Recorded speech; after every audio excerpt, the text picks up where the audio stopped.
Hello guys, good morning. May be आप लोगों ने फर्स्ट वीडियो देख ली होगी, वो पार्ट 1 था और ये पार्ट 2 है। पार्ट फर्स्ट में हमने किया था meaning and features of management.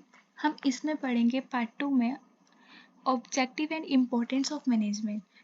तो अगर आपने पार्ट 1 नहीं देखा है, उसका लिंक मैं डिस्क्रिप्शन में दे दूंगी, आप वहाँ से देख लेगा।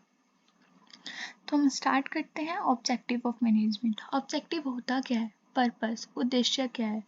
अगर हमारा कोई उद्देश्य नहीं होगा तो हम उसको अचीव नहीं कर पाएंगे। सबसे पहले तो हम एक ऑब्जेक्टिव सेट करेंगे, उसे ही हम कहेंगे ऑब्जेक्टिव, कि हमने उसको अचीव कैसे करना है। ऑब्जेक्टिव की 3 कैटेगरीज है: organizational objective, social objective and personal objective. Organization objective होते हैं जो खुद के लिए किए जाएं, सोशल ऑब्जेक्टिव होते हैं जो सोसाइटी के लिए किए जाएं, इन पर्सनल ऑब्जेक्टिव होते हैं जो एम्प्लॉयज़ के लिए किए जाएं। अभी हम इसको वन वन करके अच्छे से एक्सप्लेन करते हैं। ऑर्गेनाइजेशन ऑब्जेक्टिव कौन से होते हैं? जो खुद के लिए किए जाएं, कि हमारा ऑर्गेनाइजेशन ग्रोथ करे, अपने बारे में सोचता है जो, that is organization objective. Second है सोशल ऑब्जेक्टिव, जो सोसाइटी के लिए किए जाएं। एंड पर्सनल ऑब्जेक्टिव कौन से होते हैं? जो एम्प्लॉयज़ की नीड्स के लिए किए जाएं। ऑर्गेनाइजेशन ऑब्जेक्टिव जो खुद के बारे में सोचता है कि उसको प्रॉफिट कैसे इंक्रीज करना है, कैसे उसका मेन ऑब्जेक्टिव है। हर ऑर्गेनाइजेशन का मेन ऑब्जेक्टिव होता है कि वो प्रॉफिट को इंक्रीज कर पाए। इसके 3 ऑर्गेनाइजेशन ऑब्जेक्टिव हैं: सर्वाइवल, प्रॉफिट एंड ग्रोथ। हम इसको लर्न करने के लिए कर सकते हैं GPS, growth, profit and survival. कोई भी बिजनेस हो वो ये चाहेगा कि उसका बिजनेस अच्छे से चले, क्योंकि वो सर्वाइव कर पाए। सर्वाइव करने के लिए उसके जो भी कॉम्पिटिटिव हैं उनको उससे स्टेबल रहना पड़ेगा, तभी वो अच्छे से बिजनेस चला पाएगा। सबसे पहले तो वो सर्वाइव करेगा, स्टेबल रहना चाहेगा। उसके बाद वो कहेगा कि हाँ, मैं अर्न कर सकूँ प्रॉफिट को अर्न करना। तो मतलब कोई भी अगर वो सर्वाइव कर पा रहा है, स्टेबल है, तो उसके बाद वो चाहेगा कि वो प्रॉफिट कमा पाए। अगर वो प्रॉफिट भी अर्न कर रहा है अच्छे से, तो उसका मतलब ये नहीं कि जो उसको प्रॉफिट हो रहा है वो अपना वहाँ से निकाल के, मतलब बिजनेस से निकाल के अपने पर्सनल यूज़ में लगाए। इसको हम ड्राइंग कहते हैं। उल्टा जितना प्रॉफिट हुआ है वो उल्टा अपने बिजनेस में लगाएगा, तो हम उसको कहेंगे, क्या कहेंगे? प्रॉफिट। क्योंकि बिजनेस में जो रिस्क होना चाहिए ना, अगर वो प्रॉफिट लगाएगा, जो उसको प्रॉफिट हुआ है वो अपने बिजनेस में लगाएगा, तभी तो और ज़्यादा प्रॉफिट होगा ना। डेट इज प्रॉफिट, इसको हम कहते हैं प्रॉफिट। उसके बाद अगर उसको प्रॉफिट हो रहा है, देन ग्रोथ, उसको री इन्वेस्ट करेगा, तो अभी तो हमें प्रॉफिट होगा ना। उसके बाद होगा ग्रोथ। बिजनेस ऑर्गेनाइजेशन का मतलब ये होता है कि वो ग्रोथ कर पाए। ग्रोथ कैसे करेगा? जब वो इंक्रीज करेगा मेजरमेंट, सेल्स की, number of branches, number of product, number of employ, ये सब इंक्रीज करेगा, तो ग्रोथ हमारी अपने आप इंक्रीज हो जाएगी। उसके बाद है सोशल ऑब्जेक्टिव। सोशल ऑब्जेक्टिव कौन सा ऑब्जेक्टिव होते हैं? जो सोसाइटी के लिए किए जाए। Business organization are the part of society, ये एक पार्ट ही है सोसाइटी का। इसके कुछ मेजर ऑब्जेक्टिव हैं। फर्स्ट है supply of quality of products at reasonable price. जो भी हम सप्लाई करते हैं क्वालिटी प्रोडक्ट्स की, वो एक रिजनेबल प्राइस पे दे हम सोसाइटी को। इकोनॉमिक वेलफेयर होना चाहिए, एक एम्प्लॉयमेंट अपॉर्चुनिटी दे, इको फ्रेंडली होना चाहिए, एम्प्लॉयमेंट को अपॉर्चुनिटीज़ देनी चाहिए, NGOs, गवर्नमेंट, मतलब ये सब चीज़ें जो सोसाइटी के लिए जाए, जो सोसाइटी की फाइनेंशियल सपोर्ट करे। ये था हमारा सोशल ऑब्जेक्टिव। अब है पर्सनल ऑब्जेक्टिव। पर्सनल ऑब्जेक्टिव को ह्यूमन ऑब्जेक्टिव और इंडिविजुअल ऑब्जेक्टिव कहते हैं। इसका मतलब होता है जहाँ पर हम अपने एम्प्लॉयज़ के बारे में सोचें, एम्प्लॉय से रिलेटेड है ये। और इसमें मेन इंडिविजुअल क्या है कि हम एम्प्लॉयज़ की सैलरी को फुलफिल करें, उसकी जो भी फाइनेंशियल नीड्स हैं उसको हम देखें, उसको हम जो ट्रेनिंग दे रहे हैं एक हायर लेवल पर होनी चाहिए कि वो फुलफिल करे, मतलब जो उसको चाहता है वो करे। हम उसको सेल्फ रिस्पेक्ट दें, मतलब उसकी रिस्पेक्ट करें जो भी वो चाहता है। अगर हम किसी एम्प्लॉय की रिस्पेक्ट ही नहीं करेंगे तो वो क्या हमारे ऑर्गेनाइजेशन में काम करेगा? इससे तो हमको लॉस होगा ना, क्योंकि हर कोई आएगा चला जाएगा क्योंकि हम उसकी रिस्पेक्ट नहीं कर रहे। इसलिए कोई भी चाहेगा कि उसको रिस्पेक्ट मिले। Good and healthy working condition, मतलब उसकी जो वर्किंग कंडीशन है ना वो भी अच्छी होनी चाहिए और उसको एक सेफ्टी भी देनी चाहिए, तभी वो काम करना चाहते हैं।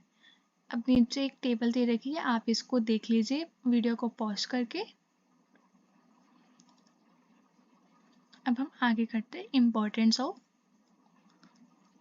मैनेजमेंट। इम्पोर्टेंस ऑफ मैनेजमेंट में क्या होता है कि इम्पोर्टेंस क्या है, ये भी है ना, इम्पोर्टेंस, ऑब्जेक्टिव, फीचर्स इसी से बनी है। इम्पोर्टेंस मतलब देखो, फीचर्स होते हैं जिसमें पॉजिटिव और नेगेटिव दोनों पॉइंट्स आते हैं, और जो इम्पोर्टेंस होते हैं उसमें सिर्फ पॉजिटिव पॉइंट्स आते हैं। तो अब हम इसको पढ़ते हैं। इम्पोर्टेंस ऑफ बिजनेस मतलब बिजनेस का ऑर्गेनाइजेशन अचीव करना गोल्स को, उसको हम कहते हैं मैनेजमेंट। आगे हम मैनेजमेंट के 5 इम्पोर्टेंट्स हैं। Management help in achieving goals, management help करती है गोल्स को अचीव करने में, क्योंकि अगर मैनेजमेंट चाहेगा ही नहीं कि गोल्स अचीव हों तो वो कैसे होगा। पहले तो वो अपना एक ऑब्जेक्टिव सेट करेंगे, देन उनको एक डायरेक्शन में जाना है कि हाँ उसको गोल अचीव करना है। अगर मैनेजमेंट में अगर कोई ग्रुप में काम ही नहीं होता तो मैनेजमेंट हैप्पी नहीं रहेगी। मैनेजमेंट हैप्पी नहीं रहेगी तो वो काम कैसे करेगी। मैनेजमेंट को हैप्पी रखने के लिए ग्रुप में काम करना पड़ेगा अच्छे से, क्योंकि स्टाफ अच्छा होगा तो मैनेजमेंट अपने आप ही अच्छी होगी। तो सब अच्छा रखने के लिए मैनेजमेंट एक ग्रुप एक्टिविटी होना चाहिए। ये हमने फीचर्स में पॉइंट पढ़ा था। उसके बाद फर्स्ट पॉइंट है मैनेजमेंट हेल्प करता है अचीविंग गोल्स, ग्रुप गोल्स में मैंने आपको बताया कि मैनेजमेंट का एक ऑब्जेक्टिव होना चाहिए, तभी तो वो उसको अचीव कर पाएगा ना। विदाउट ऑब्जेक्टिव वो उसको अचीव ही नहीं कर पाएगा। सेकंड है मैनेजमेंट इंक्रीज एफिशिएंसी। मैंने आपको पार्ट 1 में बताया था एफिशिएंसी क्या होता है, जहाँ पर हम रिड्यूस करते हैं कॉस्ट को, डेट इज एफिशिएंसी। मतलब काम कम से कम पैसों में हुए। अगर पैसे कम लगेंगे तो मिनिमम वेस्टेज होगी, काम अच्छे से होगा। अगर हम ग्रुप एक्टिविटी में काम करते हैं तो हमें पता होगा ना कौन सा बंदा कौन सा काम कर रहा है, और हम वो काम दोबारा नहीं करेंगे। ये इफेक्टिवली और एफिशिएंसी दोनों है, क्योंकि हम इसमें हमारी ये इंक्रीज करता है productivity, planning, organizing, staffing, directing, controlling. उसके बाद थर्ड है management created dynamic organization. Management create करता है डायनेमिक ऑर्गेनाइजेशन। डायनेमिक ऑर्गेनाइजेशन मतलब कि चेंजेस, डायनेमिक मतलब चेंजेस, जैसे जो चेंजेस चाहिए वो ईजिली कर लेता है। मैनेजमेंट ईजिली चेंजेस कर लेता है, लाइक टेक्नोलॉजी में चेंजेस करने हैं, कोई काम अच्छे से नहीं हो रहा तो वो मशीन चेंजेस कर दे। मतलब पहले जो था कि वो ईजिली नहीं कर पाता था, लेकिन जो मैनेजमेंट है वो ईजिली चेंजेस कर लेता है। जो भी इन्वायरमेंट में चेंजेस हो कि उसको अडॉप्ट करना है, अडॉप्ट जितनी भी विलिंग हो वो सब कुछ कर लेता है। उसके बाद है management help in achieving personal objective. जो हमने भी पर्पस में पढ़ा ना, मतलब ऑब्जेक्टिव्स में पढ़ा, इम्पोर्टेंस है ना ऑब्जेक्टिव से ही निकली हुई है। पर्सनल ऑब्जेक्टिव मैंने आपको बताया जो एम्प्लॉय से रिलेटेड है। अब जो हमने ऊपर पढ़ा वो ऑर्गेनाइजेशन ऑब्जेक्टिव के बारे में था, क्योंकि वो खुद के बारे में सोच रहा था। ये है पर्सनल ऑब्जेक्टिव, जो भी आपको बताया कि एम्प्लॉयज़ की रिस्पेक्ट करें, उसको जो भी चाहिए वो करें, और उसको सेफ्टी के साथ काम करवाएं, उसकी सैलरी दें, उसको ट्रेनिंग दें। ये सब चीज़ें हमारी आएगी पर्सनल ऑब्जेक्टिव में। उसके बाद last, management helps in development of society. Management help करता है डेवलपमेंट होने में सोसाइटी को। अगर कोई भी सोसाइटी है, जैसे अभी आपको बताया कि हम उसको, उसका इम्पोर्टेंस क्या होता है, different groups like employees, customer, supplier, ये सब चीज़ें कि अगर देखो कंट्री को ग्रो करने में हेल्प करे, ये भी एक सोसाइटी की होगी ना। कंपनी अच्छे से इकोनॉमिक वेल्थ करे, फाइनेंशियल सपोर्ट करे, ये सब हमारा आएगा सोशल ऑब्जेक्टिव में। Thank you. मे बी आपको यहाँ तक कुछ प्रॉब्लम हो तो आप मुझे नीचे कमेंट सेक्शन में पूछ लीजिएगा, और अगर आपको नोट्स चाहिए तो वो भी बता दीजिएगा। मेरा टेलीग्राम चैनल भी नीचे डिस्क्रिप्शन में है, कुछ प्रॉब्लम्स हो वहाँ पर भी ले सकते हैं, और मुझे नोट्स के लिए बता देना। Thank you, bye bye.